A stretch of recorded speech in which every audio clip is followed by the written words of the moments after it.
Life is full of sufferings. நான் ஒரு story சொல்கிறேன். ஒரு ஊரில் ஒரு ராஜா இருக்கார். அந்த ராஜாவுக்கு ஒரே ஒரு பையன்.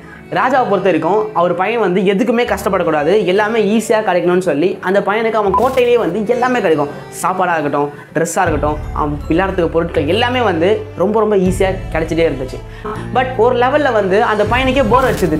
என்ன எனக்கு நான் எதுவுமே கஷ்டப்பட மாட்டேன், எனக்கு எந்த ஒரு வேல்யூமே இல்லை, எல்லாமே ஈஸியாக கிடைக்குது அப்படின்னா எல்லாருக்கும் போர் அடிக்கும்ல. ஸோ அவனுக்கு வந்து போர் அடிச்சது, ஒரு ஹாப்பினஸாகவே இல்லை.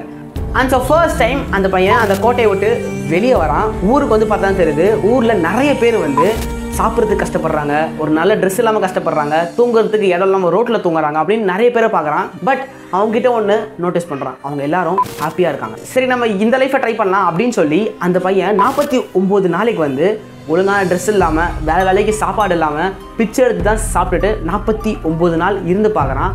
அந்த லைஃப்லேயும் வந்து அவனுக்கு எந்த ஒரு சாட்டிஸ்ஃபேக்ஷனும் இல்லை. அந்த பையன் லைஃபோட 2 எக்ஸ்டெண்ட்டையும் வாழ்ந்து பார்த்துட்டான். அவன் ஒரு ராஜாவாக இருந்து பார்த்துட்டான், ஒரு பிச்சைக்காரனாக இருந்து பார்த்துட்டான். அந்த ரெண்டுத்துலையுமே வந்து அவனுக்கு ஒரு சாட்டிஸ்ஃபேக்ஷனே இல்லை, ஒரு ஹாப்பினஸே இல்லை.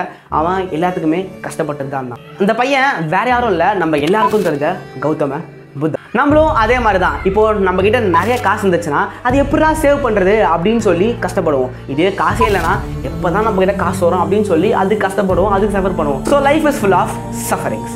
இந்த மாதிரி நிறைய வீடியோஸ்க்கு என்ன ஃபாலோ பண்ணிப்போம்.